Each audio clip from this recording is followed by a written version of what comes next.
10ના ટકોરે વડોદરાથી સમાચાર મળ્યા છે કે સાવલી નગરપાલિકાના વોર્ડ નંબર 4ના કોંગ્રેસ કોર્પોરેટર યુનુસ શેખ દ્વારા આવતીકાલે 24મીએ રોજ ગંદકીથી કંટાળીને રોડ વચ્ચે બેસીને ભૂખ હડતાલ શરૂ કરવામાં આવશે। એટલે કે ગઈકાલે ભૂખ હડતાલ શરૂ કરવામાં આવી હતી અને વર્ષોથી નગરમાં ઉભરાતી ગટરો અને ગંદકી મુદ્દે વારંવાર રજૂઆત કરવામાં આવી છતાં કોઈ સમાધાન ન મળતા યુનુસ શેખે ચીફ ઓફિસર, પ્રાદેશિક કમિશનર અને પ્રાંત ઓફિસરને 3 દિવસનું લેખિત અલ્ટિમેટમ પણ આપ્યું હતું।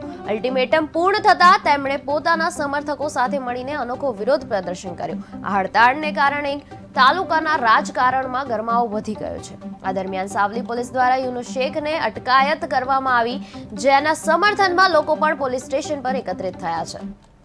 આજે સાવલી નગરપાલિકાના વોર્ડ નંબર 4ના અમારા કોંગ્રેસના સભ્ય શ્રી યુનુસભાઈએ સાવલી નગરની જે ગંદકી અને ગટરની સમસ્યા છે અને ગંદુ પાણી જે અઠવાડિયાથી આવે છે એને લઈને ઉપવાસ પર બેસવાના હતા, તો ઉપવાસ પર બેઠાની તરત જ પોલીસ આવીને અટકાયત કરી।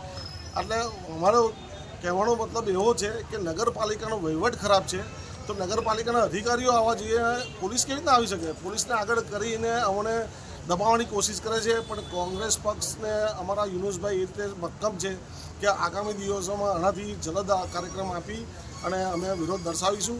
અને નગરપાલિકાને કામગીરીની એટલી બદતર પરિસ્થિતિ છે કે સાવલી તાલુકામાં આખા ગુજરાતમાં સૌથી કરપ્શન વધારે થતું હોય ભ્રષ્ટાચાર તો સાવલી નગરપાલિકા। અત્યારે હાલમાં જે આરએનબીની માલિકીની જગ્યામાં પાસે કોઈ વિકલ્પ નથી।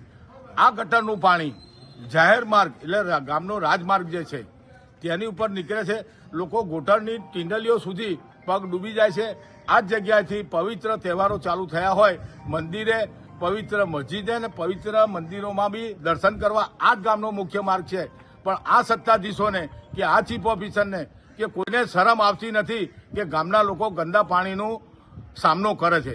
અમારા છોકરાઓ અને અમારા કુટુંબવાળા, અમારા મોહલ્લાવાળા, અમારા ગામવાળા આ સમસ્યાથી એટલા બધા પીડાય છે કે બધા દવાખાના ફૂલ છે, એટલે બીમારી અને રોગચાળો ભયંકર સાવલીમાં ફાટી નીકળ્યો છે।